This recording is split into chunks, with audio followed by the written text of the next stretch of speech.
Please be seated.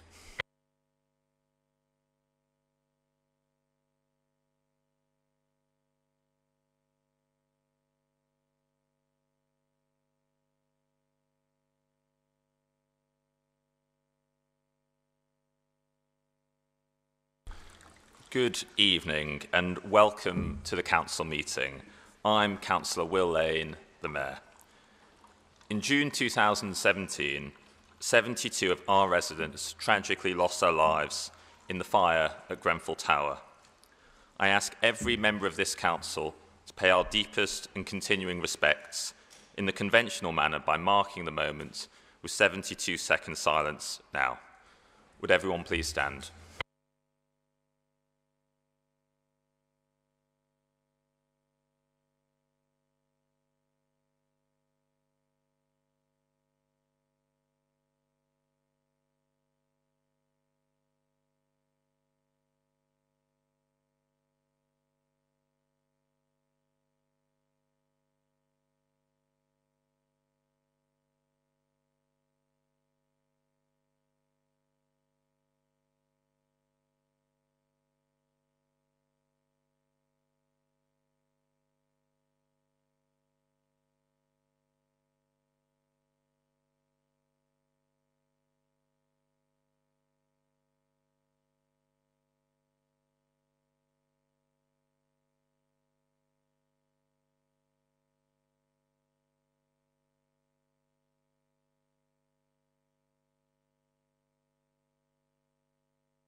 Please be seated.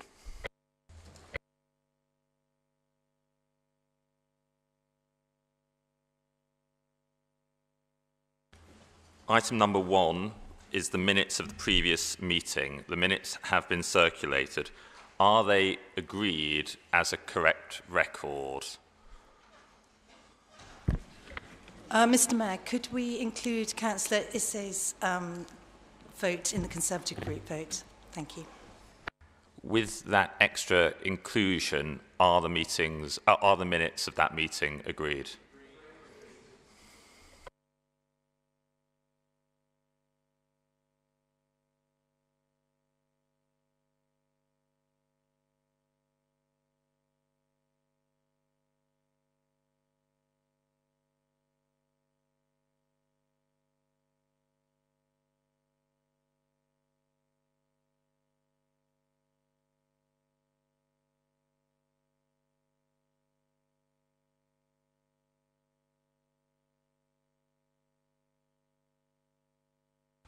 Item number 2, declarations of interest. Does any member wish to declare a disclosable pecuniary or any other significant interest in any item being considered at tonight's meeting?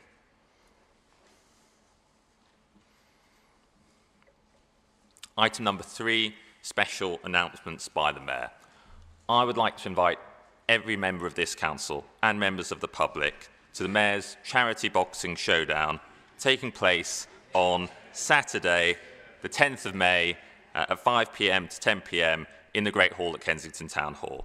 The event is designed to raise awareness and funds for the Kensington and Chelsea Foundation and their mental health projects in our borough, which I'm deeply passionate about and what inspired me to initiate the event.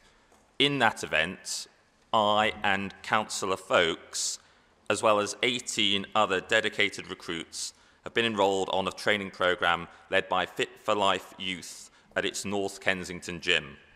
We'll put all of our training to the test when we step into the ring on the 10th of May for 10 exciting bouts, food and drink, and a special half-time quiz hosted by Sean Wallace from The Chase. The ticket sales are closing soon, so please do contact the Mayor's office to get your tickets and come along and join us for an exciting night. Thank you. Item number 4. Chief Executive, are there any apologies for absence or lateness from tonight's meeting? Thank you. Yes, apologies for absence from Councillors Fawkes, Lindsay, Marshall and Adam. And apologies for lateness from Councillors Idris, Knight, Bennett and Simmons. Sorry, and Councillor Bennett's just... Perfect. Thank you. Item number 5 is public speaking. I will invite those who have registered in advance to address the Council for no more than 5 minutes each. A member of the leadership team and a member of the principal minority party will then be able to respond for up to 2 minutes each.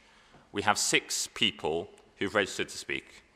The purpose of this part of the Council meeting is for those who live, work or study in our borough to raise awareness of local concern. So I would like to thank all the speakers for coming here tonight. For the benefit of members and those watching, can I ask all speakers to start your 5 minutes by saying who you are and if you're speaking on your own behalf or on behalf of others. So with that all said, Mr. Michael Hallows, could you please address the Council for up to 5 minutes? Thank you, Mr. Mayor.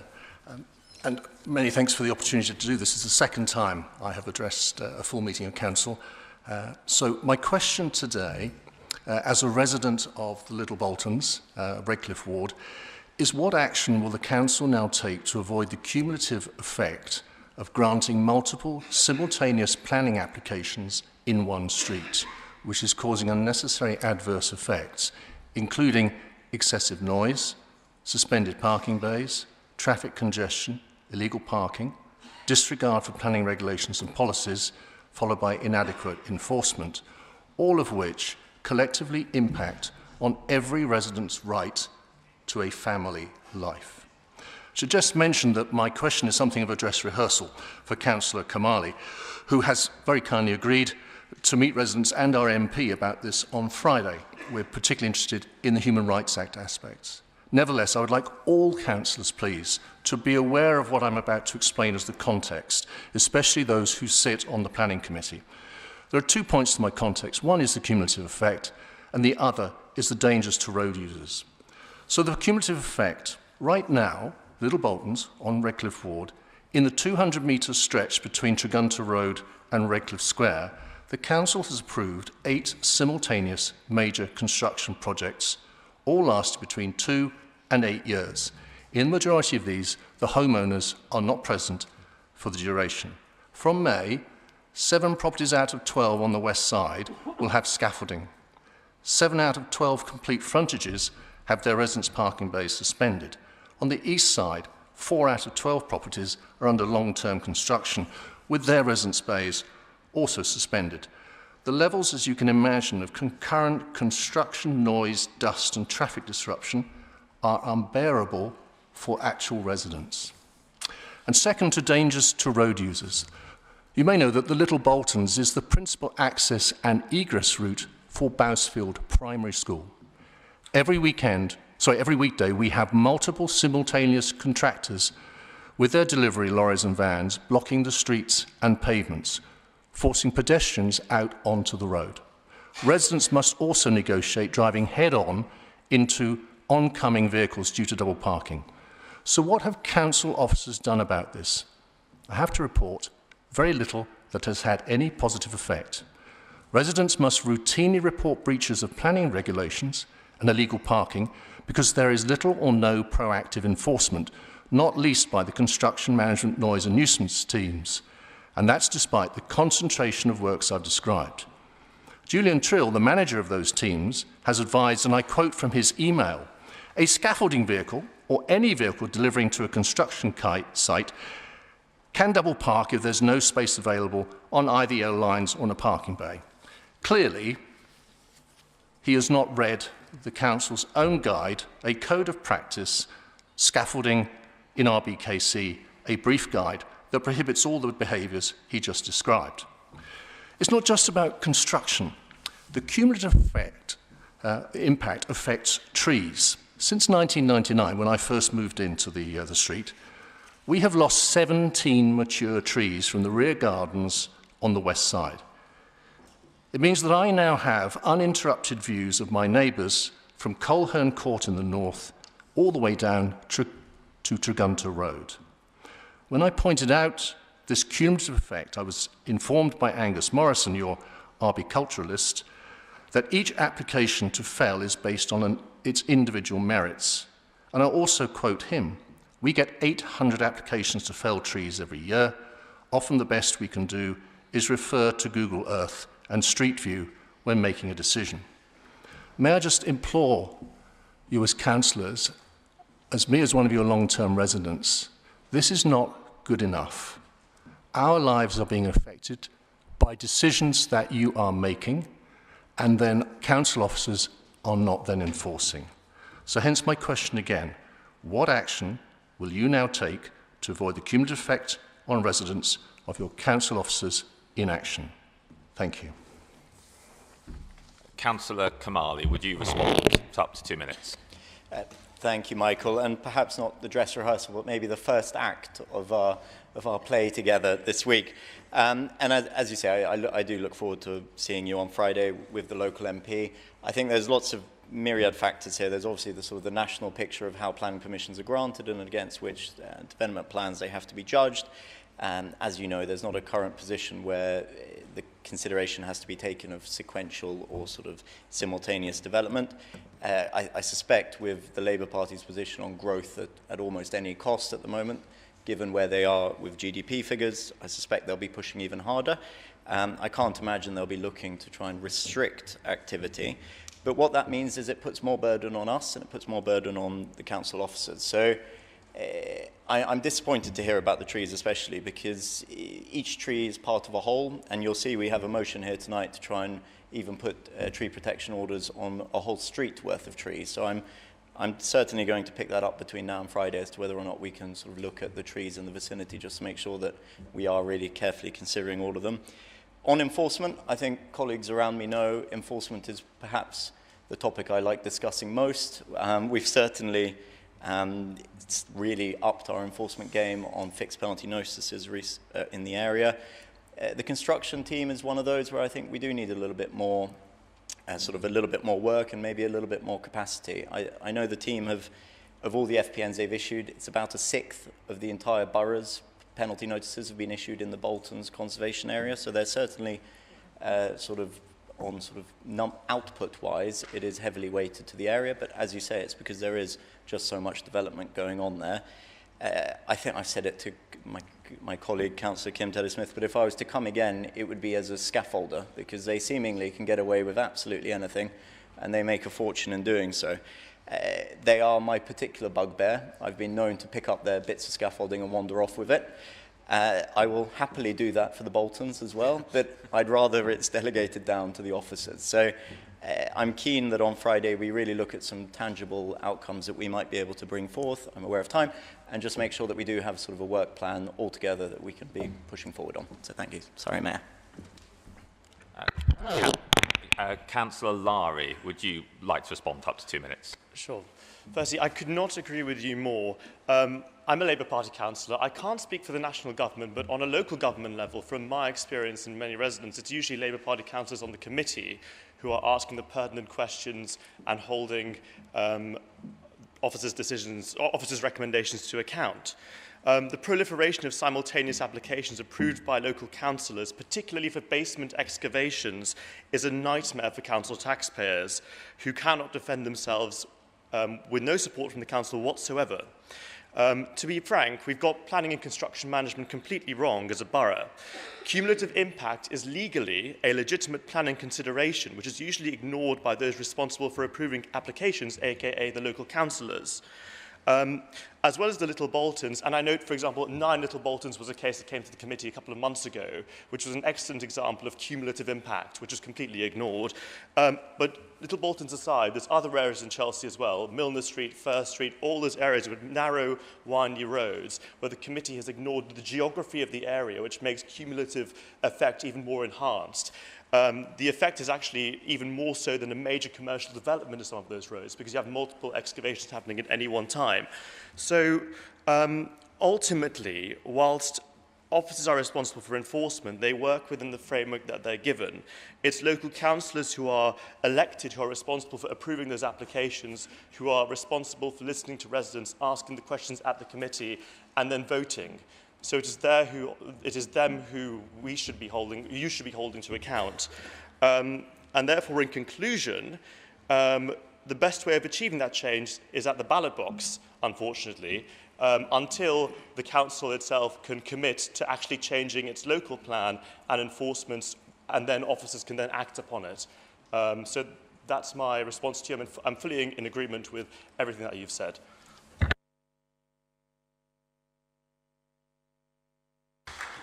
Thank you, Mr. Hallows, for coming to speak tonight.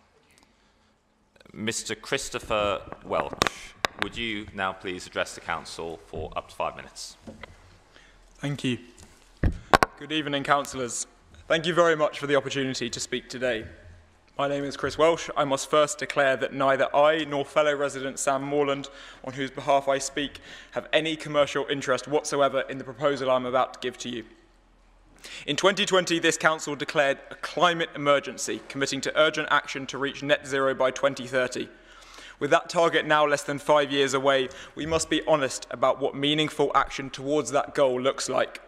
Today, I propose a simple but powerful action for RBKC to transition to 100% plant-based catering at all internal council meetings, canteens and events starting immediately. If you take one thing away from this today, let it be that this is not about asking individuals to change their personal diets. If that were the case, I'd be talking to individuals out on the street. This is about RBKC as an institution taking responsibility and setting an example for others to follow. And we should make this transition not because our constituents are plant-based, but for 3 reasons that they demand we attend to, each of which I will now address: climate, health, and cost. First, on climate, natural disasters are increasing. In 2021, 500 properties in our borough were flooded due to climate breakdown. Yet, despite increased frequency of these events, the role of animal agriculture in driving climate change remains criminally unnoticed. Animal agriculture contributes more than double the greenhouse gas emissions of plant-based agriculture, yet it provides less than half the protein and a quarter of the calories that we eat. Up until now, only subsidies have propped up this gas-guzzling industry, allowing it to maintain cost parity with plant-based foods. The UK's National Food Strategy has already made clear that reducing meat consumption by 30% is essential to reach net zero targets. We've taken small steps, such as meat-free days in catering. But to make RBKC stand out as a true leader, a full transition to 100% plant-based catering is what's needed. Meat-free Mondays are already widespread elsewhere. We can do better by making a strong, decisive move to 100% plant-based, showing authority in our commitment to the future. Secondly, why plant-based catering is better for our health. Diets in high red and processed meat are linked to heart disease, certain cancers and type 2 diabetes, serious health issues that put unnecessary pressure on our NHS and local health services. It gets worse. Animal agriculture is a significant driver of zoonotic diseases, those that jump from animals to humans. COVID-19 demonstrated the risks involved to all. While we cannot control all animal agriculture, we can take action by supporting plant-based food systems that are safer and healthier, securing a more stable future for all. We owe it to ourselves to protect our communities, children's, and traditions of health and safety. RBKC's own public health strategy highlights childhood obesity as one of its top priorities, and plant-based diets are part of the solution. The Eat Lancet Commission has called for plant-rich diets as the best path for both public and planetary health. They prevent chronic diseases, support healthy weight, and are nutrient-rich and protein-rich. It's not about removing choice from individuals, it's about what we as an institution choose to normalise and endorse, especially in publicly funded spaces. Third and finally, why plant-based catering actually costs less. We all know the immense pressure on public budgets. Every pound counts. But councils like Cambridge, Oxford and Hythe have already found that plant-based catering is often cost-neutral or cheaper. Plant-based foods generally have a longer shelf life, reducing spoilage and waste, which means fewer resources spent on replacing food. And the long-term savings are significant. Healthier food choices reduce the risk of diet-related illnesses, which can in turn reduce sick days and long-term healthcare costs.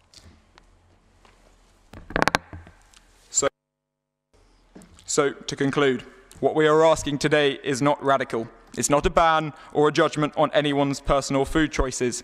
It's a leadership decision. A decision to uphold the dignity and future of this council, to show responsibility and authority in our actions, and to respect the sanctity of the environment we are entrusted with.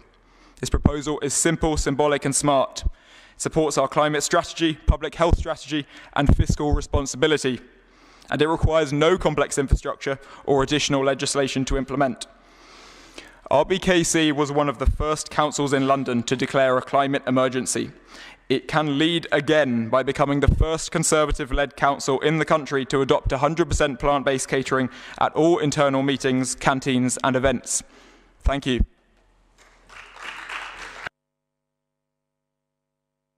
Councillor Thalasites, would you please respond for up to 2 minutes? Yes, thank you. And thank you, Chris, for coming. It's great to see you coming to full council to advocate for change. It certainly raises the visibility and awareness of these issues. I enjoyed the conversation that we had with Stephanie, your Northern councillor, about catering in the town hall a few weeks ago. And as we discussed, the council has already cut back considerably on catering for meetings. So we do sometimes have hot drinks and water and possibly even a few biscuits. But we have made lots of environmental progress. For example, stopping using single-use plastics, which I know SOF campaigned a lot on. And really that just leaves catering in our canteen. I'm pleased to say that we offer a vegetarian or vegan option every day, which I think is the right thing to do. But I think where I'm probably starting from with this conversation is that people should have a choice every day when they come into work about what they eat, which means that everybody's dietary needs should be met. They should have the option no matter what their dietary needs are, but that when they come in, they should be able to decide between different choices. Certainly the education piece that you've flagged today is worthwhile, and certainly if people want to make those choices and move to a more plant-based model, I think probably people's choices will push what we offer in that way, because ultimately we want to serve the things that people want to eat. But I'm afraid probably I don't think it's the right thing for us to constrain choice by offering solely plant-based meals right now. I think it's really important that we're catering for the widest possible need within the council. I note what you've said about the climate emergency, and I think you're absolutely right that it's one of the key things this council needs to take forward. We need to be a greener borough, and we've made a lot of progress on that front. Hopefully there's lots of other things that we can work on. I know there's already a lot happening in Norland, for example, whether it's tree planting or retrofitting, but I'm afraid and I'm happy to discuss this with colleagues once the contract comes up for renewal, but I think probably where I'm coming from is that piece around independent choice on these issues.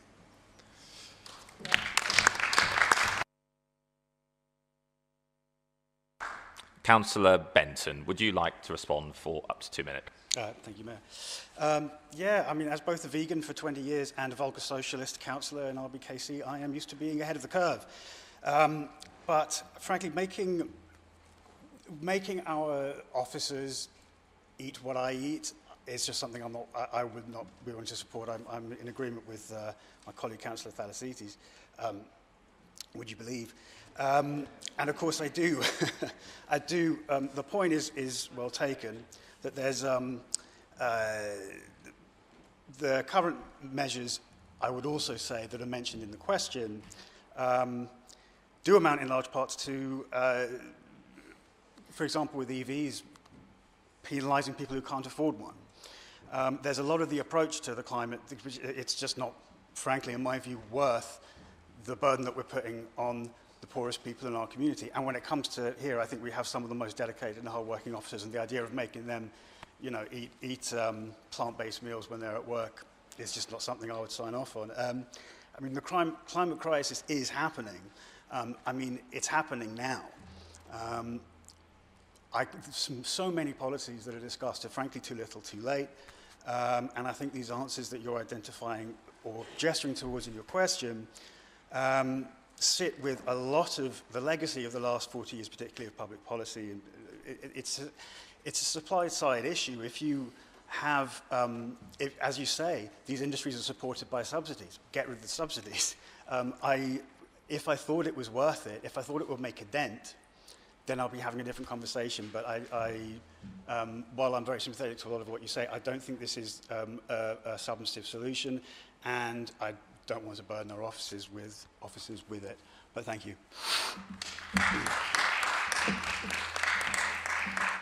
And thank you, Mr. Welsh, for coming in to speak tonight. Mr. Kieran Terry, I'd now like to invite you to please address the Council for up to 5 minutes. Thank you, Mr. Mayor. Good evening, Mr. Mayor, and good evening, councillors. I'm Kieran Terry. I'm a borough resident in Earls Court. Firstly, can I express my thanks to the council for their hard work in supporting Earls Court over the last few years. Since I first came to the borough a few years ago, we've seen a number of really positive improvements. The streets are cleaner, we see the council's enforcement teams around, and some of the investments locally have been really welcome. In particular, residents in Earls Court are very grateful for the work put in by the council to refurbish Hogarth Road, which has just reopened and now looks great. It's really pleasing to see already more people using the street. So my thanks to the council for making that happen, especially in light of one of the lowest council tax rises in London this year. Unfortunately, the same can't be said for Earls Court Road and Warwick Road, which is the central backbone of the Earls Court community. These are run by TfL, who don't engage with the community at all and refuse to listen to residents. We've recently had to put up with plans for a cycle lane on Warwick Road and a ridiculous 20-mile-an-hour speed limit introduced in 2023 that residents didn't want and is pointless, given the traffic is at a standstill for most of the day. Roadworks here have been pretty much constant for most of the last year. With respect to the cycle lane, a recent FOI request has shown over 2,000 emails between the Earls Court Development Company and TfL on the topic, with not a shred of communication with local residents about something which will cause chaos in our neighbourhood for years to come. The poor synchronising of traffic lights adds to the problems and mean the very frequent emergency services vehicles that use this road get caught in the traffic that backs up. Local residents are woken up regularly by sirens from emergency services vehicles that are desperately trying to squeeze through stuck traffic at the poorly timed traffic lights. Similarly, we have to tolerate the bus stop build-outs on Earls Court Road, which back up traffic, causing road safety issues at the junction of West Cromwell Road and Earls Court Road.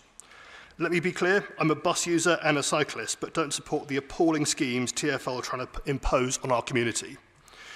Both myself and other local residents have contacted TfL, our Assembly member, James Small-Edwards, and MP Joe Powell repeatedly about issues on these roads. TfL don't engage with residents at all, and with respect to the latter two elected members, residents have had to repeatedly chase them, and after all that, we eventually just receive a copy-paste quote response from their contact at TfL. It's very interesting in the agenda pack here to see Councillor Petit and Councillor Retty's motion later in the agenda, which demonstrates TfL's contempt for local people isn't just limited to Earls Court.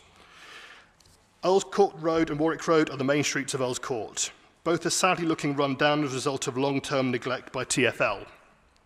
This is having an impact on footfall of the local shops and restaurants, which is contributing to a decline in the retail offering in our area. I've seen the repeated jet washing the councils perform locally, the street sweeping provided, and the new buggies clearing up rubbish. However, this only goes so far. Earls Court needs proper investment, and the crumbling pavement needs replacing, as there is long-term staining and dirt that no amount of jet washing will fix, and the general condition is a risk to pedestrian safety. Indeed, I saw an elderly lady fall on the paving slabs a couple of weeks ago as a result of the poor surface. Hogarth Road and even roads not given recent refurbishment, such as Trebevere Road and Child's Place, really present a stark contrast to the state of Earls Court Road and Warwick Road. So my questions to the council are as follows. In Earls Court, we can see the stark difference between the roads run by the council and the ones run by TfL. Would the council support local residents in opposing the nightmare cycle lane on Warwick Road, and will the council also consider stepping in to invest in new paving for Warwick Road and Earls Court Road, where TfL have failed to act? Would the council also consider raising these comments with TfL directly? And whilst I've still got a little bit of time left, Chair, just one quick point, if you don't mind. I see here on the agenda, Councillor Wade is due to respond, and I thank her in anticipation for her response. At the beginning of the meeting, Mr. Mayor, you said the principal opposition group should be the one responding on behalf of the opposition. So I'd like to know why the Labour group haven't bothered responding. Are you guys not interested in Earls Court? I mean, it's hard enough to get a response out of your party colleagues as it is. Thank you.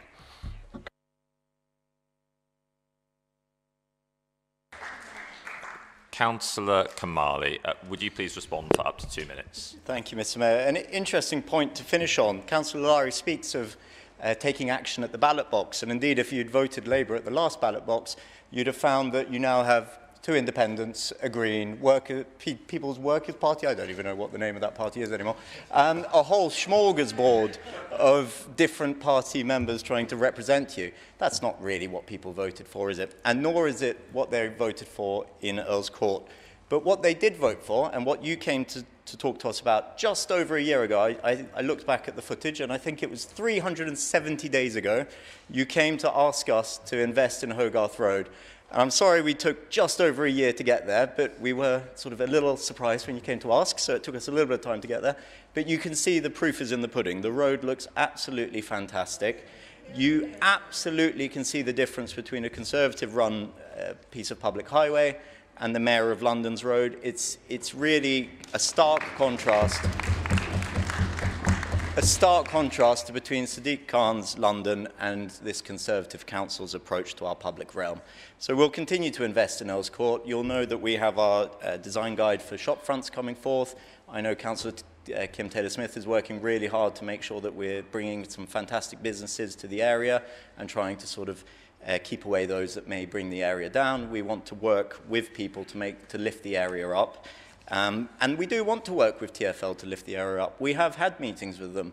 I feel as though it's sort of cases of déjà vu whenever you speak to TfL. They'll listen, they'll say, oh, that's interesting, and then nothing will happen, and you'll start again, and you'll do that over and over again. And I believe Councillor Thalasitis, in trying to get an acoustic camera on a TfL piece of road, has now spent a year and a half having repeatedly identical conversations with TfL. So we'll pick up the cudgel again, we'll try. But really, it comes down to just getting a new mayor. That's what we need. So thank you very much. Councillor Wade, would you like to respond for up to 2 minutes? Sorry. Thank you, Kieran, for your question, and it's one that many residents ask. There's no quick fix solution for a high street that has suffered from neglect from both City Hall and the borough. Where was the economic impact study on the closure of the exhibition centre? Nowhere. In the recent assessments of high streets, why was Earl's Court Road excluded? Where is the study on the reversion of the one-way system that Capco was supposed to deliver? TfL replaced the pavers some years ago, but the borough is responsible for cleaning. The jet wash schedule of 4 times a year is not sufficient given the high level of footfall and the fast food outlets. I did check it, Mr. Kamali. Going forward, does the borough have the relevant machinery to effectively clean the pavements? Is the scheduling of the present system of cleaning sufficient? Can the borough confirm that the bin design is going to change? The latest design creates more staining. The use of planning and licensing applications to ensure if sufficient on-site waste storage is available, that waste is collected from the business location and not on the pavements. Supporting the development of social responsibility with the cleaning of their frontages. If improvements are to be scheduled, it is essential that there's a coordinated plan, including how the area can be maintained and work with businesses for appropriate and responsible waste disposal. Everyone, because your question had a number of questions, everyone is concerned about the different aspect of the ECDC application, and that is for another day. So that covers your cycle lane on Warwick Road. And on the issue of look-ahead hostel on Warwick Road, please Councillor Wade, could you conclude? The Working Party report on the hostels. Hopefully the report will be the first step in a revised approach by the borough on their nominations, contracts and monitoring hostels. Thank you.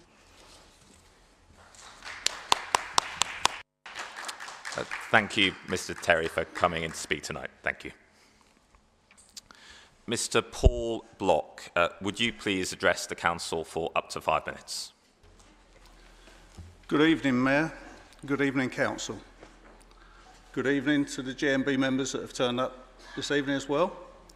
Thank you for letting me address you this evening. My name is Paul Block, the GMB Union Regional Organiser responsible for our members working for the NSL contract on the RBKC Parking Services contract. I'm speaking to you at the request of our members, including GMB Branch Secretary Jackie Neild and GMB Convener Francis Esteves, who I'm glad are here in the room tonight, to clarify the GMB's position following a recent bringing parking services in-house motion. This was debated on the 29th of January. Councillor Denco's comments caused some consternation to our members. In that debate, Councillor Denco stated, "I have been lobbied by the union concerned to actually have this motion removed from the council because the workers involved have told their union they do not wish to be brought back into the council because after their strike they achieved far better pay and terms and conditions, and they are quite satisfied for the moment, and they have appealed to me, and I did pass this on to Councillor Bakhtar, but Councillor Bakhtar was determined to continue with the motion. To clarify our position, firstly, we have not lobbied Councillor Denco individually on this issue, and there are no other unions within this workplace as we have sole recognition with NSL. Secondly, the position of our members is that they desire to work directly for our BKC as they believe their terms and conditions would not have been allowed to fall off a cliff in the way that they had under NSL. I shouldn't have to remind you all that the reason our members working on this contract took industrial action was because their pay had eroded to the point where they were paid significantly less than neighbouring boroughs for doing the same job, whilst delivering income for your authority. This only changed because of the tenacity of our GMB convener, our GMB reps and our GMB members that stood together, and the pressure achieved through Councillor Bakhtar calling for an extraordinary meeting to address these issues which brought NSL to the table. The GMB's position is the position of our members. The vast majority, if not all, undoubtedly want to work directly for RBKC, and we request that this position is respected and listened to. We understand that currently each civil enforcement officer brings in approximately 5 times their salary in income, and we believe there is a compelling case to be made for bringing these important services in-house to the benefit of our members, RBKC and local residents. Thank you for listening to me today as I represent the views of our members that work hard for RBKC in challenging circumstances to ensure the borough is safe for all road users and pedestrians. Thank you.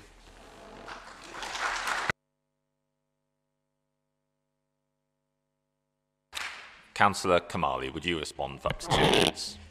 Thank you, Paul, for coming in. I'll start really by just thanking your members, but also just all the traffic wardens that we have, the CEOs on our streets.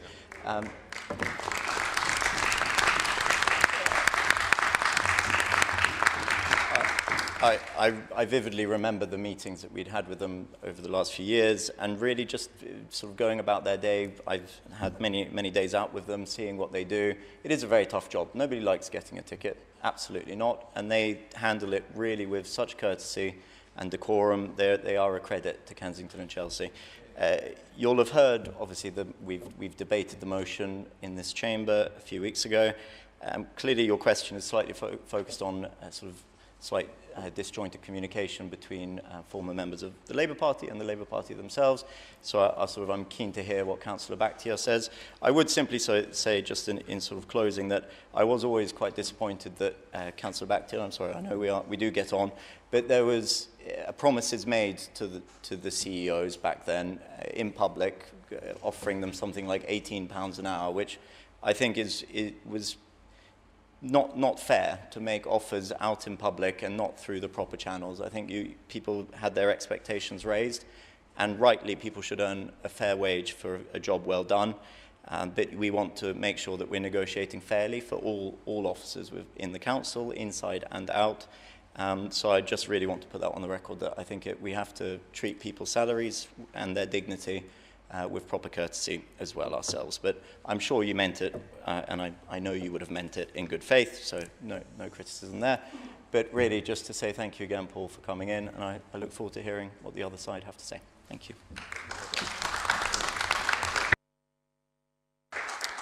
Councillor Bakhtiar, would you like to respond for up to 2 minutes? Yes, Mr. Mayor, thank you. Mr. Mayor, I would like to welcome the traffic wardens who are keeping our roads and streets safe. Please, if you have been given a ticket, issued a ticket recently, don't take it personally. They are doing their job.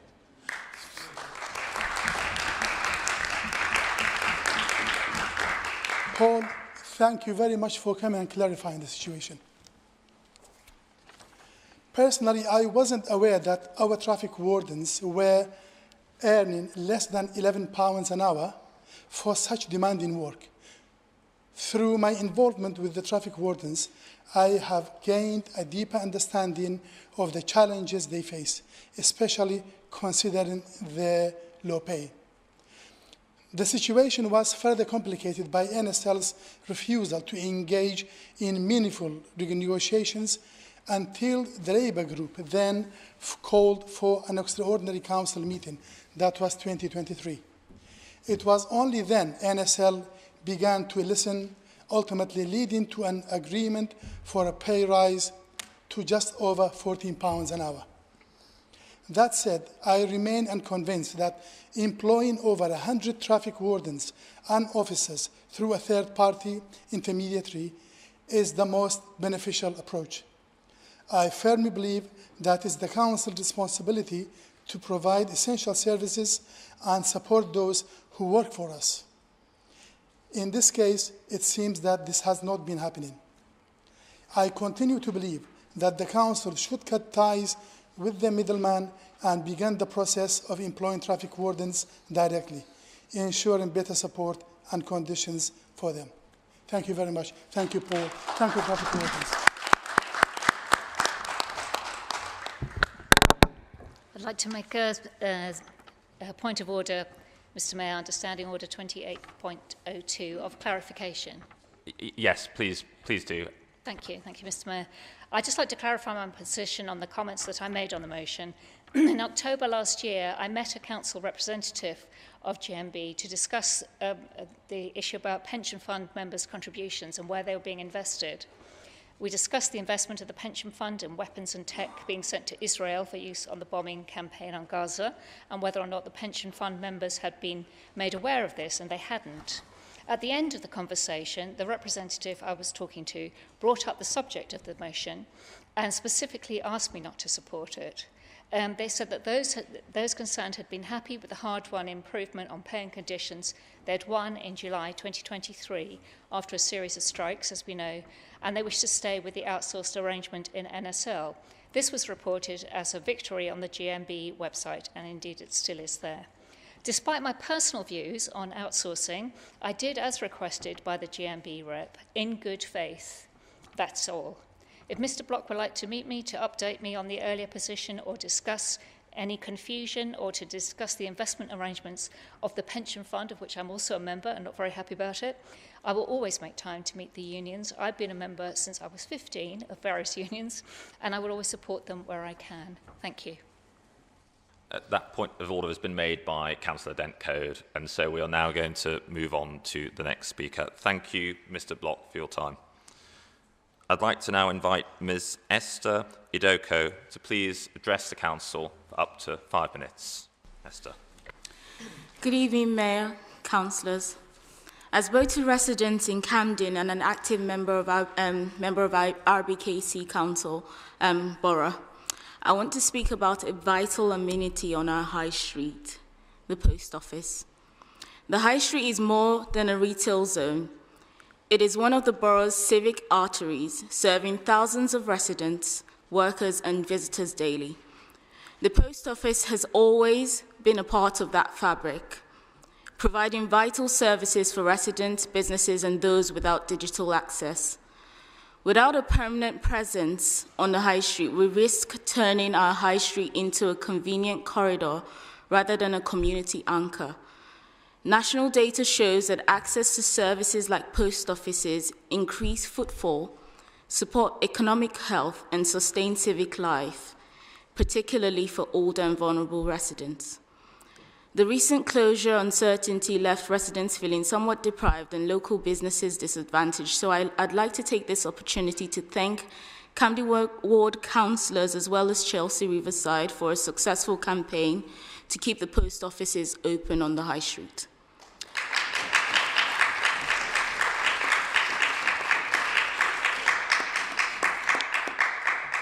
I urge RBKC to work proactively with the post office to secure a permanent solution.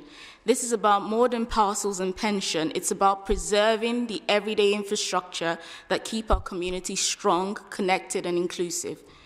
The post office as an organization tend to be open to partnerships. So my question is, will RBKC work with them to explore, for example, co-location opportunities, support viable sites in the case where relocation is necessary to ensure a sustained presence on our high street? Thank you.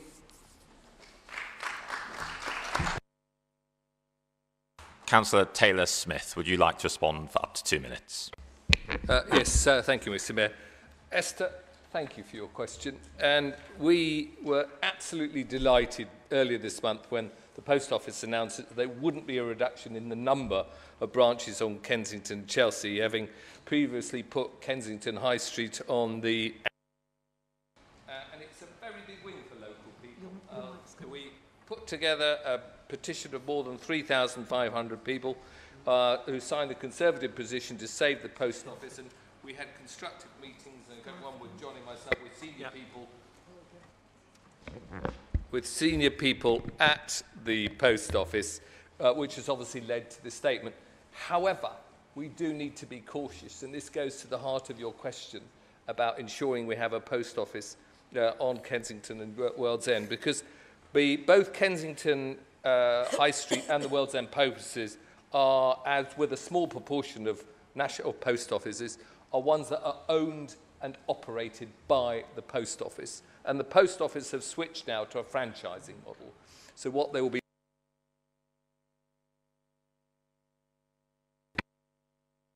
to see them if they could retain the existing premises. We have the advantage, as far as World's End is concerned, of actually having the freehold.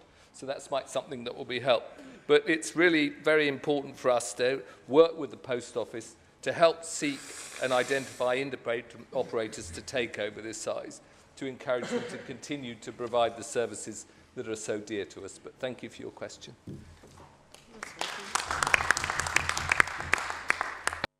Councillor Ali, would you like to respond for up to 2 minutes? Thank you, Mr. Mayor. Yes. Thank you, Esther, for coming to this council meeting, and it's great to hear your question, and obviously thanking the councillors who have worked on campaigns. But in fact, the Post Office campaign goes well back 6-7 years to different areas. It does not start with one ward, and I'm sure the campaigners and the ward councillors have done an amazing work, and I congratulate them for their work. But it has actually been going on since 2019. When I became a councillor, one of my first campaigns was to support local post offices, and not only in the High Street, Kensington, the south of the borough, north of the borough, in Chelsea, to make sure that the post office remains in high streets and not to be just deliveries where people do online everything. This is where the community get together. So on your point, apart from the MPs and everything else, I think what the council should do is to, as you said, the question, I'm sure the council, the lead member, the deputy lead member are here to listen. It's to support them. And if there is any positions to support them in terms of venue, in terms of shops, I think it will be good for the businesses. It will be good for the local community. It will be good for the connection, and it will be good to send it, parcels to everywhere around the world. So I do respect your point, and I do like to see you again to campaigning on this, not just one side of the borough, but throughout the borough. And I think it will be good to have the post office in our streets, and the MPs, the local councillors, the local community champions like yourself to get involved. Once again, thank you very much for your question, and welcome to the party. Thank you. Thank you, Ms. Adeko, for coming in to speak tonight. Ms. Melanie Wolfe, would you please address the Council for up to 5 minutes? Thank you. Good evening. Thank you for having me here to speak. I am Melanie Junior Wolfe of North Kensington. I would like to highlight our SEN, Special Education Needs Services. RBKC's children's services are rated outstanding. Congratulations, we all want them to be so. Today, I am asking about future services for neurodiverse children. SEN services are under pressure across the country and no longer fit for modern-day purpose. Access to education and opportunity for neurodivergent children can be patchy and difficult to access. I request that there is modernisation and refocusing on understanding of autistic children, communities and rights of children, parents and families to education and holistic support. To update outdated thinking and processes, to ensure parents are not targeted by lack of understanding of neurodivergent responses by professionals. Further, access to better independent schools advice and support for high-functioning autistic children. How will trust be rebuilt for parents of neurodivergent children? High-functioning autistic children are our future brains. They are not adequately catered for as they are often seen as being somewhat brilliant, but often have difficulties within the social spectrum. Girls particularly mask outside the home, which causes them great distress. How will these children be supported and nurtured? How will parents be treated with respect moving forwards? When will children's human and disability rights be incorporated into all children's services transparently? Dysregulation can cause a child to shut down when in fear mode. Despite all measures to counter this, it is impossible to just get the child to get up and go. Every child is different. An autistic child will not react in a set way. For parents to be threatened with being charged when this happens is an appalling stripping of the child's rights, as the parent has been forced to send their child into a situation that is unacceptable to that child's unique brain chemistry. This leads to the child's physical and mental health to break down and can lead to hospitalisation for avoidable consequences. This is despite all efforts by parents. Services are not adequately set up to deal with dysregulation in a child with differing executive functioning adequately. There is no privacy, no dignity. Parents are judged by people who have never been in their position and do not understand the parent or child. Parents are often not kept in the loop and can end up with ridiculous claims against them. Instead of listening to the issues, the continual forcing of societal rules onto a child to whom it simply does not matter and does not make sense is unconstructive. We use the description, the system, to imply it's a beast where nothing can be done to change the prescribed pathway. This is not true. The system is made up of people. People are not taking accountability and batting parents and children around the system until they feel broken. It makes families ill. You meet people, professionals, who will state that their hands are tied. It's the system. There's nothing we can do. When those involved know what is happening is wrong, speaking up becomes imperative. The system ends up with parents who initially delighted after fighting for years to have their child's needs recognised and working as positively as possible within the system, gradually being lobbied against when the impossibility of fitting their square child into a round peg dawns on being simply impossible to achieve. Parents are threatened, children remove themselves or are removed from schools through managed moves or exclusions, bearing in mind that RBKC now has the highest rate of exclusions for our children in the UK. Children who are not disruptive have been forced into schools where other children are. Indeed, those children are often there due to no fault of their own, as they themselves have not been diagnosed. There are people at these facilities that deserve our utmost gratitude and praise. It is a really tough job. It is rewarding when children's lives are turned round. But it is also disheartening to realise many children remain before eventually ending up in prison if they have not managed to turn their life chances around in the set period of time. If we cannot address these fundamental issues in RBKC, who have won recognition and awards for their child services, and we live in one of the richest parts of the world, who are we? As a parent, you are advocating for your child and you assume the professionals you deal with will be empathetic and up to the job. Unfortunately, this is not always the case. When you cannot deliver your child into the system, you are vilified. We have seen since COVID that this approach does not work. Why then are parents of neurodiverse children who are doing the utmost for their child being threatened with court action? None of this presentation... Ms Wolfe, your time is coming to an end. Could you please conclude? Yes, sure. None of this presentation is about criticising or knocking. It is about creating a system that is fit for purpose for our children, which many children and parents, it currently is not. This is due to a mixture of services involved, each experiencing their own lack of funding and staffing. A group of RBKC parents are submitting their response to a House of Lords white paper inquiring about the effectiveness of the 2009 Autism Bill. We hope to have RBKC's support in seeing where government can improve communication on this issue. To finish, I would like to draw attention to the fantastic selfless work that happens daily within our communities, children who are protected despite their differences. There are also professionals working tirelessly within an outdated system that are doing their utmost for families. To all of these heroes working against the grain, thank you.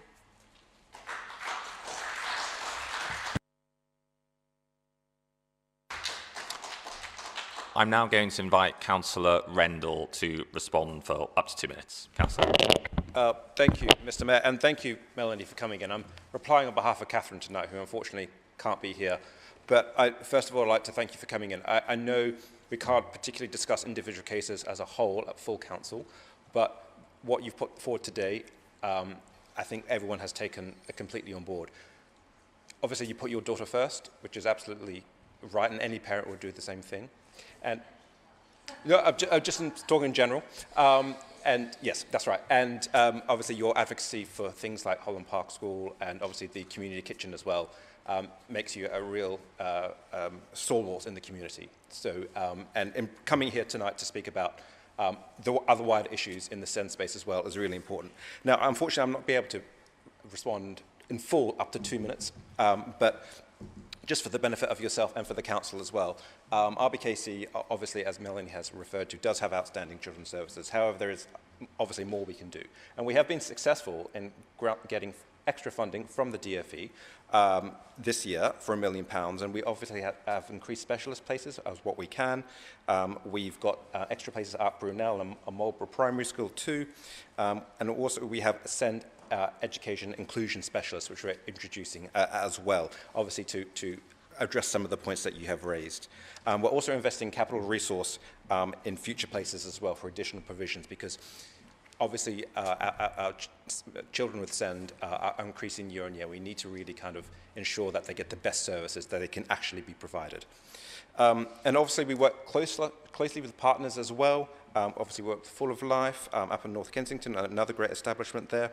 And we have our specialist teaching services to advise all schools, not just schools particularly catered to SEND, but all schools to ensure that they have the better place. But I know we can give you a full response as well. I could only have that minimum period of time, but thank you for coming again tonight and raising this extremely important issue. Thank you again.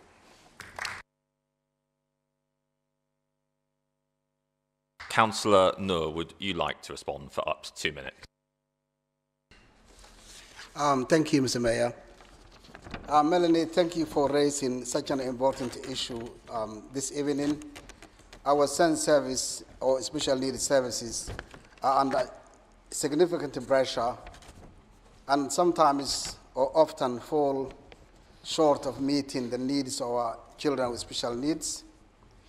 There are need to modernize these services, starting with improving training for the professionals who deal with our children, to understand their need, not to misjudge them and misunderstand. Building trust is crucial, and that begins with involving parents with decision-making through consultation. As far as I'm aware, in this council, we are lucky to have some of the volunteer sector-run services, including Full of Life, which I have personally used in the past. Some of their services are commissioned by the council. The rest are done on voluntary basis. The high-functioning autistic children have an immense potential if they receive early help. And I think on this note, our collective commitment must be to listen families, reforms our services and systems, ensure every child receives the right support early enough to enable them to reach their potential and become a successful members of our community in the near future. Thank you. Ms. Wolfe, thank you very much for coming in to speak tonight. Thank you. Item number 6 is petitions. Do members have any petitions to present? And if you do, could you just read the prayer of the petition? I see Councillor Simmons. Thank you. We, the undersigned, call on the Royal Borough of Kensington and Chelsea, RBKC, to put an end to plans to sell Canalside House to Ballymore and to stop its demolition.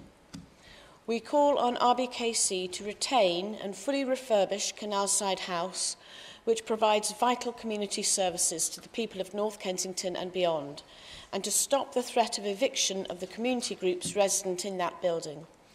We also call on RBKC to protect our council's most important community assets and to end the further sales or transfers of ownership. Thank you for presenting the petition, Councillor Simmons. Item number 7, a statement by the Leader of the Council and the response by the Leader of the Opposition Group. In relation to that item, I understand the whips have a proposal. Mr Mayor, under Standing Order 42, I wish to move that Standing Order 30 be suspended this evening to allow Councillor Campbell and Councillor Ali up to 7 minutes each for their speeches. Is that seconded? Very well. In that case, I invite the Leader of the Council to address the meeting for up to 7 minutes. Councillor Campbell. Thank you, Mr Mayor. Well, it's now 1 year to go until our local elections here in London, and you won't be surprised to learn that we're gearing up on these benches already. We're out on the doorsteps, making our presence felt in the community, but we will also continue to deliver on our council plan. Last Wednesday, the leadership team agreed 31 key priorities for the next year, key priorities that really matter to our residents. Mr Mayor, before I talk about those, it's important to talk about what we've already done and how we've got here.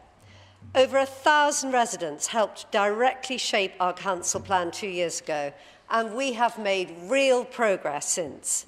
Too much progress to mention everything in one speech, Mr Mayor, so I'm afraid you'll just have to do with a few highlights. On the greener front, we have adopted our new local plan for a green, inclusive and livable borough, planted over 400 new trees, meeting our manifesto commitment a year early, and we're making our buildings greener with a schools retrofit programme, providing over £14 million for new windows, heat pumps and insulation. Towards our ambitions to be a safer borough, we have a brand new street enforcement team with a warden in every ward, acting on the issues that matter most to our residents. We're taking action against utility companies, holding them to account for dangerous working practices that put our residents and visitors at risk. And, Mr Mayor, we continue to work with our partners to support the Notting Hill Carnival. We are proud to host Carnival in this borough. It's a vibrant celebration of our community's culture, rooted in the resilience and togetherness of North Kensington, and has been a mainstay of the area since the 1960s. We're committed to Carnival, spending over £1 million a year to help facilitate the event. But, Mr Mayor, Carnival must be safe. Safety is of paramount importance to this borough, a view that I know the Carnival organisers share. The Deputy Leader, Kim Taylor-Smith, has met with the event organisers, and over recent months we've been working with them to review arrangements to make the event safer. However, it is the case that Carnival is an event of national significance, with over 1 million people attending every day from all around the world. We are the smallest borough in London, and we need the expertise and support of the police and the government alongside us. An event of such significance nationally requires a collective effort across all levels of government. Mr Mayor, we're at the best in this country when we work together across the public sector, and I hope the government and police embrace this and work with us collectively to deliver a safer carnival. On to our plans to make this borough fairer, where I'm pleased to say our plans are well advanced. Just last week, we adopted our Fairer Action Plan. I am unashamedly ambitious for the residents of this borough, and this plan sets out our aim for generational change to create a truly fairer borough. This plan is based and built on strong foundations. Our children's services has been rated outstanding for a record-breaking third time. We have supported over 500 residents on employment and skills projects, including over 150 into work and over 100 into training. And this year we've supported over 15,000 residents with a payment of £50 to help with the ongoing cost of living on top of free school meals outside term times and council tax reductions for those who need it. So, Mr Mayor, we do the basics better than anyone.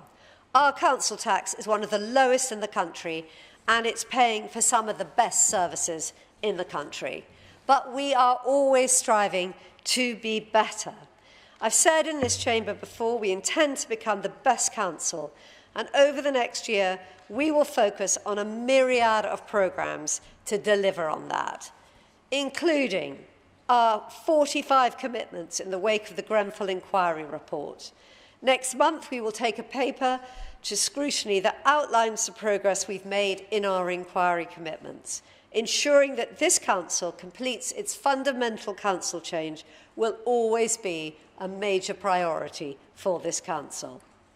We will continue improving our streets, parks, squares, public spaces through our Amazing Spaces programme, protecting heritage along the way. We will fight for step-free access at South Kensington Station. 500,000 journeys a year are not made to or from South Ken at the moment because of its accessibility issues. We have committed £12 million to help deliver the project and are calling on other major stakeholders to do likewise. We will provide better places for vulnerable adults when they need us most, with plans for new centres at St Helens and Knightsbridge, roll out better CCTV, tackle youth violence, and partner with police, health agencies and community leaders to help prevent and reduce violent crime. We will double down on creating an exemplar housing service with a clear plan to meet decent home standards, embed the resident's voice, and make reporting repairs easier. We will work closely with businesses to boost our local economy, provide work for local people, and attract new industry and new investment from across the globe. And finally, we will embrace AI, digital service, and streamline things so everything is better for people when they contact us and need us to do something or act on something. Mr. Mayor, as you've heard tonight, we have already achieved so much, and we have a clear plan to go so much further. I am proud to lead an administration that keeps taxes low, protects the services our residents care about, and is prudent with public money. That's what a Conservative-run council delivers.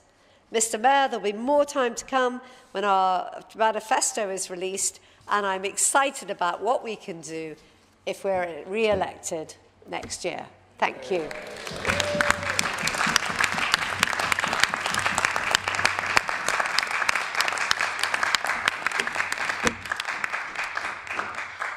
I will now invite the leader of the opposition group, Councillor Kasim Ali, to speak for up to 7 minutes. Councillor. Thank you very much. Thank you, Mr. Mayor. May I first of all begin, have accepted your invitation, and I will definitely join you, not at the ring, but to the event. I will have to take time to be in the ring with you for now. So I will be joining you and supporting your charity. So I hope the members of this council will be joining us all to celebrate with you and to the good work you have done. This is not about a campaign, Mr. Mayor. Today, I'm prepared to speak to the councils, our residents, as well as our councillors, to do well for our communities. As you know, Mr. Mayor, thousands of our BKC residents celebrated the Eid the end of Holy Month of Ramadan last month. And on this month, earlier this month in April, tens of thousands of our residents celebrated Easter and Passover. I think it's about time to recognize and to congratulate those who have been celebrating in our borough, RBKC, and for those who make RBKC what it is today, for all backgrounds and for all religions. That is Passover and the Easter obviously started on the 11th of April and ended the nightfall on Sunday the 20th of April, which happens to be the Easter Sunday. And as you're well aware of, Mr. Mayor, our borough is diverse. Well, we have got different ethnicities, we've got different religions. And on Easter Monday, over 6 million people in the UK, and some of them live in RBKC, have lost their leader, who was the Pope Francis. And may I say this to everyone who follow the Pope Francis, my deepest condolences to you for losing the leader. And Pope Francis has been known for someone who is a peace-loving and who supported the poor and those who are in need. And again, my condolences to those who have been following him. And I hope his next Pope will follow his legacy to support everyone and bring religions and people together. Mr. Mayor, as you're well aware of, this month, this year is the 80th Victory Day in Europe, and RBKC is known for celebrating and making sure communities are bringing together. And yes, I had a discussion earlier, some time ago, with the lead member for communities to make sure that the communities are supported and also CLF money goes to the right places to support our local communities. I am proud to be one of the councillors, one of the trustees, as well as the lead member for deputy leader of the council and the lead member for economic and employment, Councillor Tim Telly-Smith and Councillor Marwa Al-Nagi, who took part, members of the trustees, but I was there to support the Al-Manar Trust. And the reason we were supporting is to make sure that the Victory in Europe Day celebration is already started in Al-Manar, and to support the local community and bring together all diverse communities to support. And that has been covered by the BBC and ITV.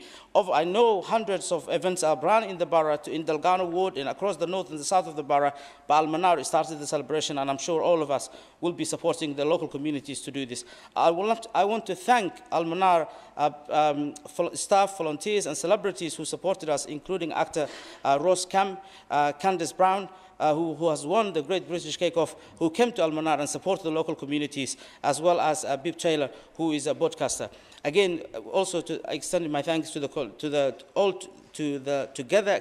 Together Coalition organization and their staff.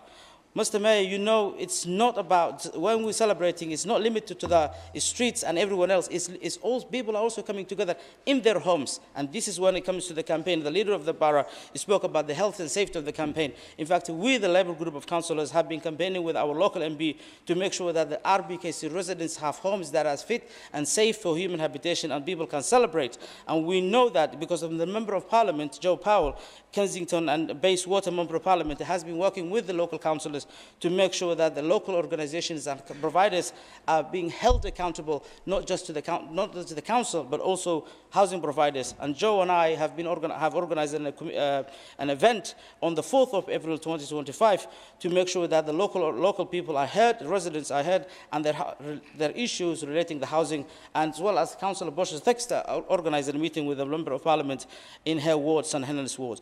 Housing repairs and dam and mold has always been coming under severe overcrowding, top issues for our borough. How can we say this borough, we want it to be the best borough to work and live, live and study, where our residents are suffering through, are living in conditions where are not fit for human habitation. And this is what the leadership should be working towards, rather than words. Action is weaker than word is done. And I'm sure the leader of the council and the deputy leader and everyone else who's been involved in the housing will get involved. The last meeting that the Joe Powell, the Member of Parliament, has organized together with the local community happened in the 10th of April, where the lead member for housing attended. But what we want to do is this council to play a vital role to make sure the local organizations, housing providers are held accountable for their actions and make sure that the council comes up with a strategy, Mr. Mayor. The representatives who attended that meeting, the major housing issues, to deal with the local issues and support our residents who are in need, and some of them have actually lost trust that they no longer contacting the residents, they're contacting their elected officials because they feel they have been ignored for so many years, and I think that should not be the case. The representative of a major housing association who attended at the meeting that the Joe Powell, the Labour MP, has organised, included Peabody Housing, Notting Hill Genesis, Octavia Housing, and L&Q, as well as Clarion. RBKC should be playing a really leading role. I'm sure the lead member attended, as well as the chair of Housing and Community, the chair of Housing and Community Select Committee, as well as the deputy housing. Deputy Cabinet for Housing of the Westminster City Council, with the neighbouring council. Mr. Mayor, the final point is this.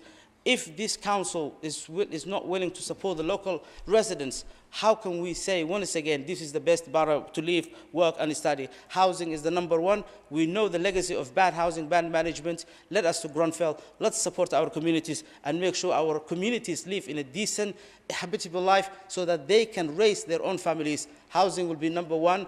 It has been said before in the 90s, education, education, education, but this century is housing, housing, and housing, and that will be the point. Thank you very much, Mr. Mayor. Yeah, well done. Thank you.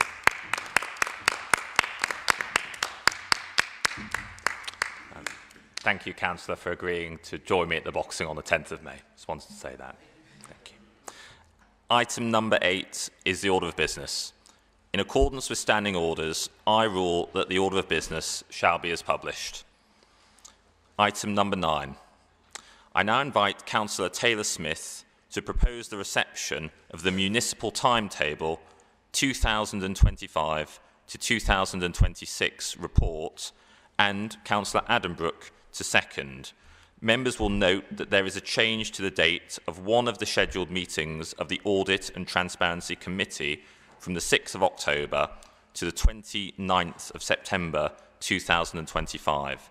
The updated timetable is on page 5 of the additional papers pack. With that, Councillor Taylor-Smith to propose. I'm pleased to propose, Mr. Mayor. Councillor Addenbrooke. I wish to second, Mr. Mayor. I will now invite Councillor Taylor-Smith if he wishes to speak to the report. No, Mr. Mayor, I don't wish to speak to the report. Does any other member wish to speak to the report? I take that as a no. Therefore, does Council agree to adopt the amended municipal timetable for May 2025 to December 2026? The recommendation is agreed. Item number 10 is reports from the leadership team, and there are no reports from the leadership team on this occasion. Item number 11, reports from council side committees. There is one item from the Audit and Transparency Committee, the outcome of the investigation into complaints against Councillor Jeddart. Would Councillor Hargreaves propose the report's reception, and would Councillor Yankson second? I propose. Second, Mr. Mayor. Would Councillor Hargreaves like to speak to the report? Thank you very much, Mr. Mayor. And I have to say, in presenting this report tonight, I do so with a heavy heart. It's an honour and a privilege to be an elected councillor and to serve our communities. And as members, we have an individual and collective responsibility to demonstrate and promote the highest standards of conduct. Individually, we have a responsibility to comply to the Council's Code of Conduct and to cooperate with the investigation of any complaint. The Council has delegated that responsibility for hearing complaints and breaches of the Code, which proceed to formal investigations, to the Audit and Transparency Committee. Hence, you have this report from the committee tonight. In this hearing on the 10th of February 2025, we heard 3 complaints against Councillor Jeddart. Having heard and upheld the 3 complaints, the details of which I won't go into detail with because they're set out in the report, the committee has recommended that the full council censure Councillor Jeddart. Such a censure will make it absolutely clear that the behaviour showed by Councillor Jeddart towards the residents and staff involved are not acceptable. The report and the 3 appendages outline in some detail the process that we went through during the hearing. And I wish to thank the members of the committee for the thorough and professional way in which they conducted the hearing. And this included councillors from both sides of the chamber and an independent member of the Audit and Transparency Committee. I would also like to thank Laverne Parker, the Council's Chief Solicitor and Monitoring Officer, and her team for the huge amount of time they spent on this investigation and supporting Councillor Juddett during the process, and their very professional way that they conducted their investigations. Mr. Mayor, under the current standards regime, there are very limited sanctions that we can impose for Code of Conduct breaches. Censure by the full Council is the most public and serious of those sanctions. By agreeing a formal censure, the Council can express its strong disapproval of a councillor's conduct. Mr. Mayor, I present the report to the Council this evening. Thank you. In relation to members that have indicated to me that they wish to speak, I have the following members listed: Councillor Simmons and Councillor Wheel. Do any other members wish to speak? Very well. In that case, Councillor Simmons. Thank you, Mr. Mayor. And thank you to the officers and to the Chair of the Audit and Transparency Committee for this very thorough report. It is regrettable, but I believe sadly necessary, that this has had to come to full Council for the reasons detailed in the report. As councillors, we are all bound by the Councillor Code of Conduct, and although we are all human, we must all be mindful of the impacts of our behaviour and the effects of our decisions upon others. Just as it should be a given that we treat our residents with dignity and respect, so too does the same apply for the impartial officers of this council who work so hard for our residents, often under difficult conditions. As you know, I abhor anything connected with this council which is unjust, immoral or unfair.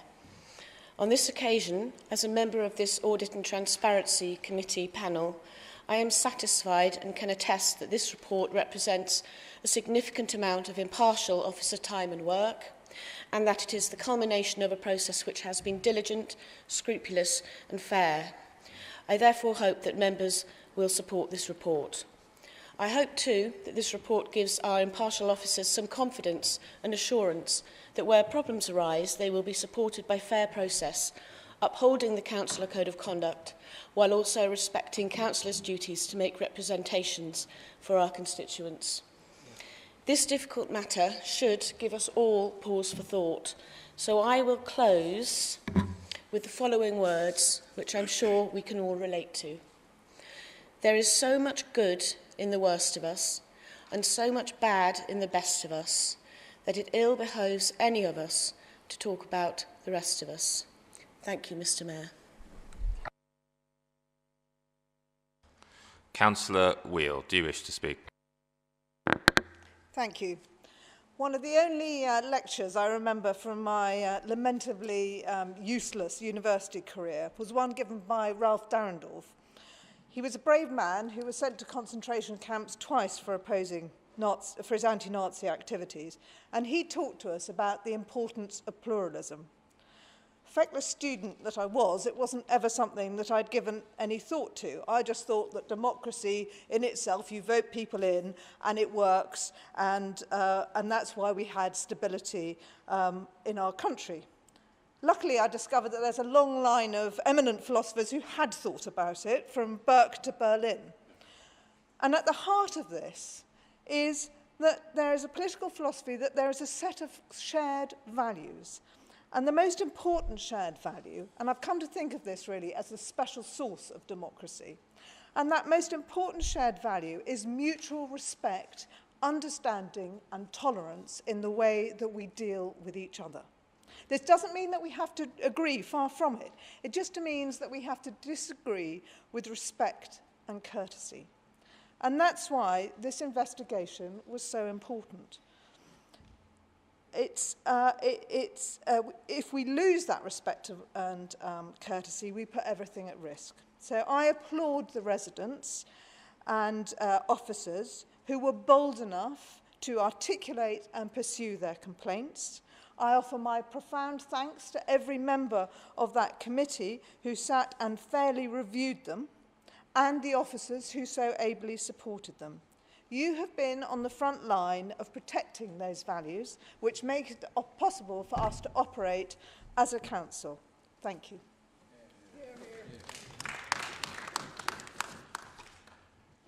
If no other members wish to speak to the debate, I would ask Councillor Hardgreaves whether he wishes to sum up. No, thank you. Therefore, does the Council agree with the recommendation as set out at paragraph 8 on page 32 of the agenda pack? I'm going to ask first for all those in favour, please raise your hand.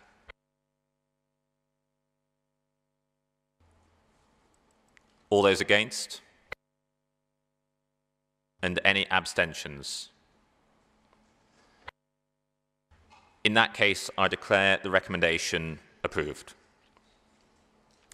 Item number 11, reports from overview and scrutiny select committees. On this occasion, there are none. Item 13, questions asked of lead members, understanding order 22, and I have notice of 2 questions to lead members. Would Councillor Jeddart please put her question to Councillor McVeigh? Councillor Jeddart. Thank you. Why does the lead member for housing claim that the council wants to be the best, greener, safer, fairer borough in the light of following issues? Back in 2023 December, £80,000 was awarded for refurbishment of Balfour Valley Traverton Estate playground. Up to this day, we see not much happening, and second-hand equipment has been brought. The council promised when planning application for Barbara School was approved that the same estate will have Eternal Street, Traverton Street, resurfaced. 2025, no promise has been fulfilled by the housing. In 2023, the residents of the same estate went through a public consultation asking for green roofs, solar panels, implementation of SADs, including the paving and rain gardens, planting native plants. In 2025, April, we see no engagement whatsoever to make this happen. 3 wise men at tree cutters. Timber is removed from estates and profit is made, but never added to the estate improvement budget or turned into back hotel and helping ecosystem or used for benches or in every other way benefiting the estate. There is £7,000 bill to be picked up by Resident Association Balfour Valley, which was mostly run by the Speed Theatre, implanted there without any consultation with residents for 3 years during the COVID and after. The residents secured the same estate in 2023, money to place 2 gates to secure the Traverton Street from antisocial behavior and secure the children as well.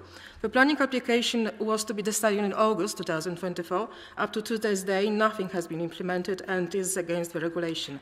Back in July 2024, the majority of Council House residents wished to revoke Speed Theatre lease.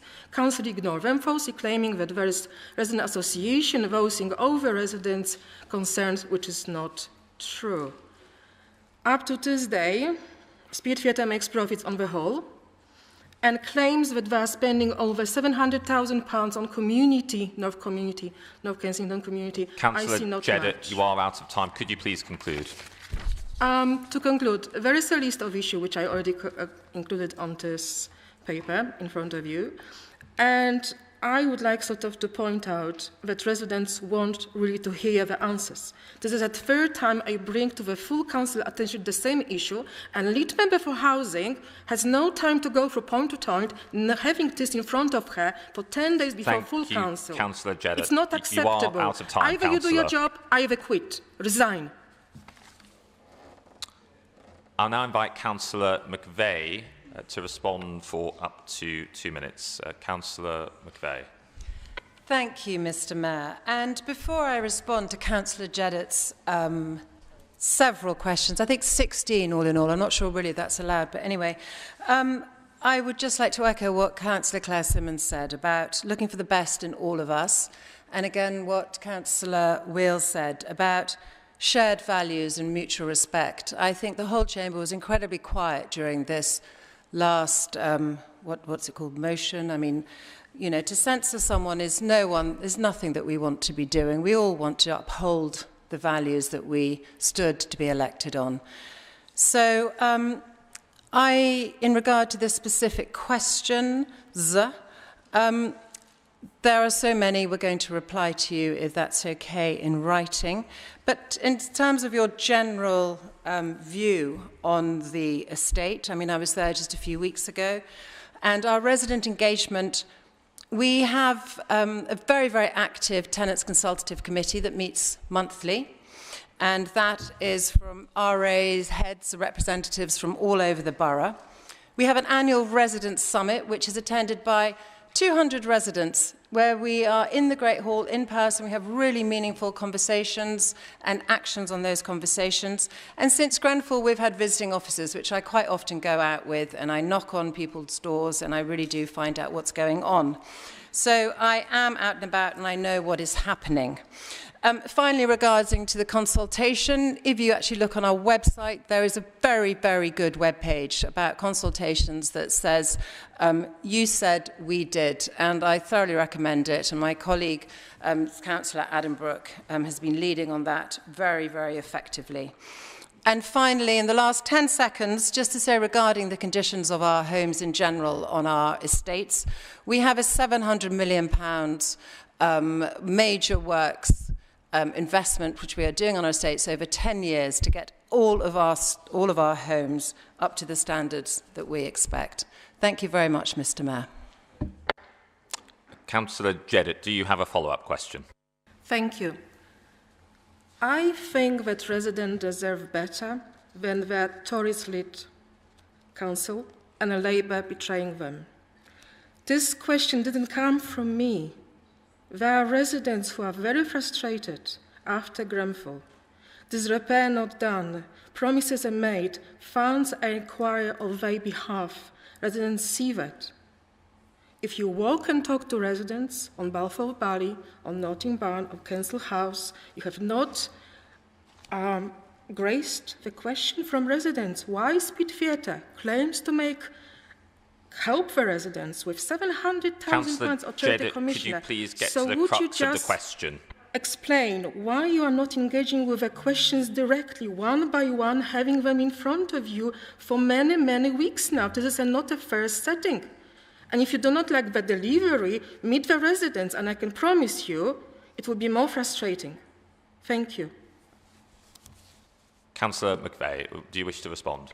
Thank you, Mr. Mayor. I don't want to continue this back and forth too much, but I only have 2 minutes to respond, and I don't think I could do justice to the 16 questions. So, as I said, I will respond in writing to those fully. I don't have anything in writing. Councillor Jedit, please. Would Councillor Lowry please put his question to Councillor Kamali? Councillor Lowry. Sure. What is the view of the lead member for planning and the position of the council leadership of the inappropriate and highly misleading behaviour of the applicants of the Kensal Canalside development, who've hired individuals to ask residents to put their signature to blank documents without explanation, gain unlawful access to estates, much to the dismay of the residents who have complained? This includes an incident where a person gained unlawful access and had to be escorted out of Treddick Tower, a council-owned estate in my ward. Is the council leadership aware that under the pretence of being part of an organisation named Your Shout, they are trespassing on council-owned estates and outrageously doorstepping council tenants, asking them to sign blank submissions to the RBKC Planning Department, which they have stated that they themselves subsequently complete with supportive comments in their words, not the residents? This is blatant malpractice. Given the unethical nature of these actions and the obvious manipulation involved, does the lead member agree that all submissions originating in this manner by lobbying groups must be regarded as unsafe and should be formally discounted and excluded from the planning process as a matter of proper procedure? The issue at stake is not whether the applicant is permitted to engage consultants, but the manner in which those consultants are operating.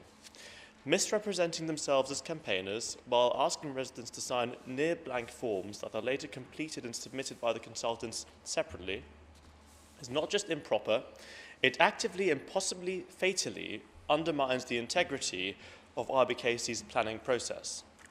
Does the lead member therefore agree that as these tarnished comments risk being weighed alongside genuine public comment in support or against, They distort both public consultation and democratic planning.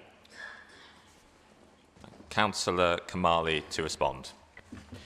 Thank you, Councillor Lowry. We take an incredibly dim view of this practice. I'm aware of it actually happening also very recently in Wandsworth Borough Council about one of the developments over there. It's not right that people are sort of encouraged to sign blank documents and have that filled in by a consultancy. It's also not right that really people are having to go to that effort to try and build support for a scheme.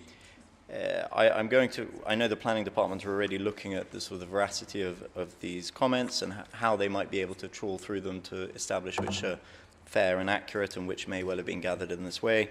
I trust our officers to look into it. But I think the wider piece is writing in support of housing. I think it's somewhat, well, not laughable, but it's completely unnecessary. We have millions of people that need homes.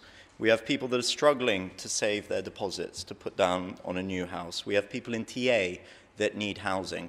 When colleagues that sit at the planning committees, whenever these applications may come, or whichever application may come forth, they must always remember that the letters of support not sent in are just as valid as those which have been sent in. And the numbers completely outstrip those that may be in opposition. We have to make sure development is in accordance with our development plan, absolutely. But we also have to recognise that we're here to build homes and deliver houses for the people that don't have a voice in Kensington and Chelsea. Many of these houses will be bought by people that may never have even stepped foot in KNC, but really do want to. And we have to consider their views as well when coming to a decision at committee. But as to the sort of the pertinent point of the way these comments were gathered, we will of course look into it properly and make sure that the committee report that comes forth later this year or early next year will be sound and beyond reproach. Thank you. Councillor Lowry, do you have a follow-up question? I welcome the lead members, the bulk of the lead members' response. Can the lead member commit that all comments gathered in this method will be excluded from being recorded in the planning report, the document that's submitted to planning committee members and released to the public for consideration? I've seen some of these submissions in the past. I know how they look like. I'm sure you have as well. And they are not comments either way.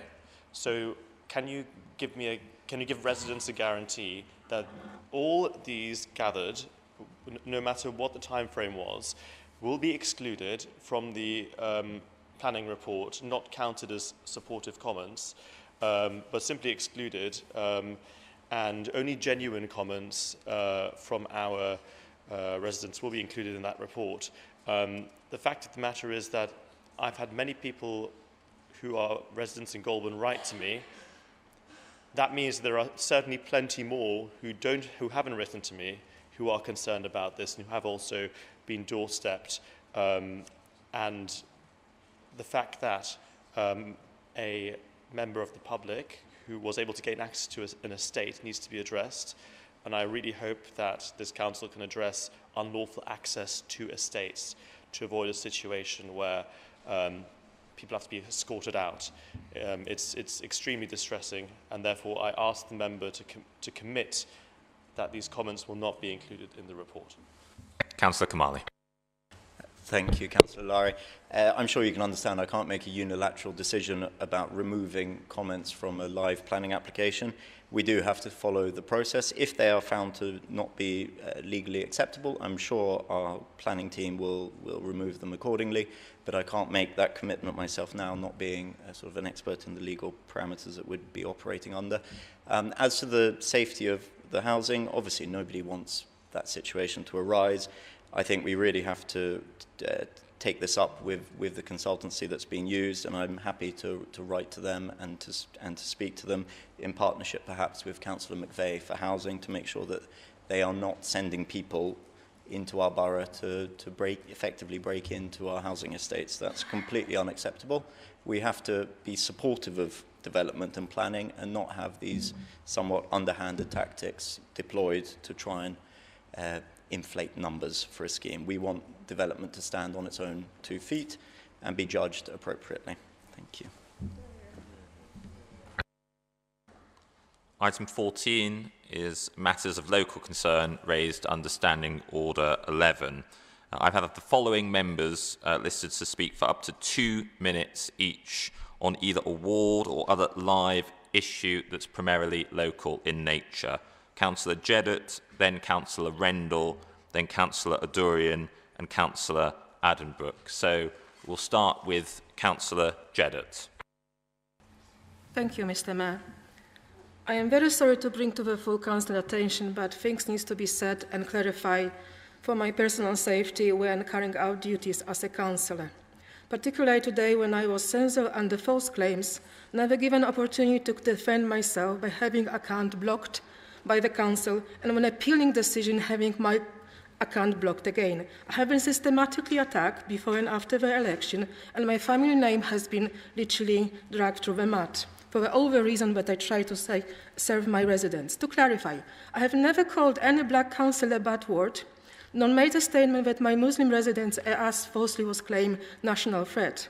I have been accused in this very chamber of being a racist, anti-Semite, Islamophobe, and that I have made, this made me into a hit target, and that I made over comments which I never made. That's been put sort of into my London. I have been called on this council promises stupid in order to shut up. I came into politics to serve the residents as I was serving them before, trying to save HMO from disappearing for the shortlets. I exercise my human rights to speak freely, being outspoken on behalf of my residents. I never speak on behalf of myself. Never. I dive into my duty as a councillor straight after election 2022, supporting a single mother, a Muslim mother, an honor killing survivor and her children, who were sleeping over in this chamber, being unsupported by the Labour group and the council alike. I keep supporting all residents in spirit of Workers' Party of Britain, witnessing how vital funds have been blocked by Labour in Dalgon Award for such events like Christmas party, which are never questioned by the lead member of our communities by Conservative. At the same time, being fully aware that the Tory majority runs this council, being responsible for Grenfell Tower disaster, and the current Labour betrayed voters by moving away Councillor Jeddett, from what 2 Labour minutes stands is for. up. Could you please conclude? Next, I'll invite Councillor Rendell to speak for up to 2 minutes. Councillor. Thank you. Thank you, Mr. Mayor. And I'd like to bring some good news to the council. I know it's very rare this evening, Mr. Mayor. 2 weeks ago, our local NHS, the ICB, made a decision to reopen our mental health hospital in South Westminster. And that's really, really positive development. And it's been a lot of hard work, Mr. Mayor, that will benefit all the residents in this borough. The extra beds in Westminster means there are now 10 extra beds in St Charles Hospital for our own residents with acute mental health needs. And I think this is extremely important to have that local service available. Now, I think Councillor Knight wishes to bring a fuller report on this at the June meeting, where we can have a further debate on it. But I'd just like to congratulate Councillor Knight and Councillor Ahmed, if she was here tonight. It's a really good example of cross-party working on what we can do to achieve the best. And I'd also like to thank David Bellow, who we've got here in the audience, not the audience, on the front row, Mr. Mayor, who has worked so hard and diligently as well to really achieve this aim. So it's been 5 years, Mr. Mayor, to get to this point. 5 years we've been lobbying, we've been campaigning, we've been writing numerous letters, we've had meetings with the MPs, we've had meetings with the Department of Health, we've had meetings with our local hospital trusts, we've run a full campaign. And finally, we have success. That will mean residents that are now going to Milton Keynes will now be able to be here closer to their friends and their family and their community as well to get the treatment they need. So I'd just like to pass this news on to the Chamber and hope we can take this further forward even better so. Thank you so much. I'll call upon Councillor Durian to speak. Councillor. Thank you, Mr. Mayor. As colleagues may have heard, the governors of St Cuthbert Whitset Matthias Primary School in Earls Court have begun a consultation on closure. As a former governor and chair myself, I know how difficult this decision will have been, and indeed how hard, how creatively staff at the school have worked in recent years to maintain a high-quality education, something that's been recognised by Ofsted and immensely valued by all parents at the school. And I want to particularly pay tribute to former head teacher Jill Puttrell, who has provided huge and outstanding leadership and dedication over many years, and I really wanted to mention her. Now, this proposed closure stems, unfortunately, to a long-term decline in pupil numbers. The causes are complex: falling birth rates, high housing costs, internal migration out of London, and it is generally becoming increasingly difficult to sustain small one-form entry primary schools in central London, and we've had this issue in RBKC in Westminster as well.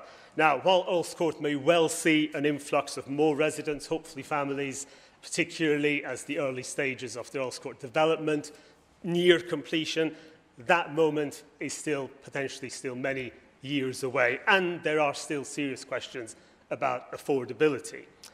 But even in the face of those realities, I would still urge the lead member for Family Services to use what influence the Council has to ensure this consultation doesn't end up just being a conveyor belt to closure. Even now, let's attempt to work with the Church of England, the London Diocese Board of Education, the Department for Education, and indeed others, to explore alternatives. A school that has served Earls Court and the surrounding area for over 150 years deserves that at the very least. We owe it, Mr. Mayor, to the generations of children who were educated at the school, the staff who have given their all, and indeed the families past and present who hope to raise their children in the area, to do our best for that. Thank you.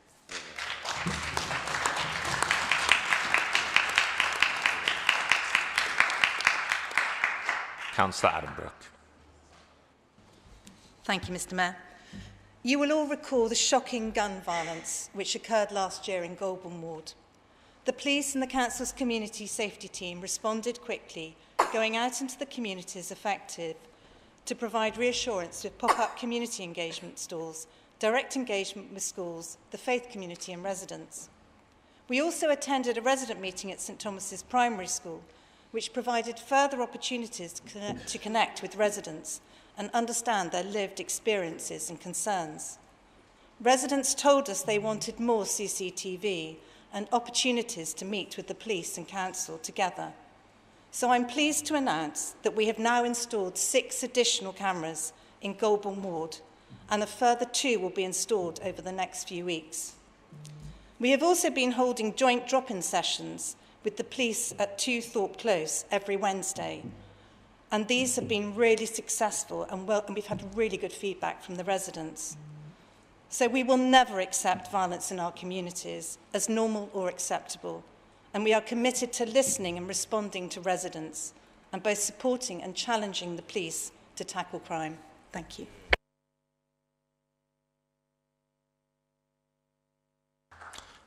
Item 15 is motions, and members will see that we have 3 motions printed in the agenda.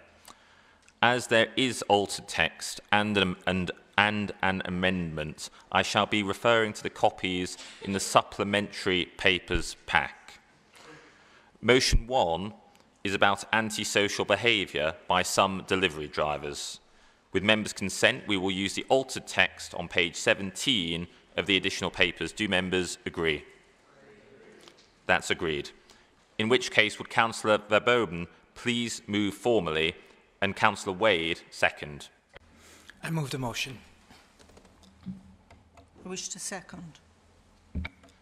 I'll now invite Councillor Verboden to speak for up to 5 minutes. Councillor.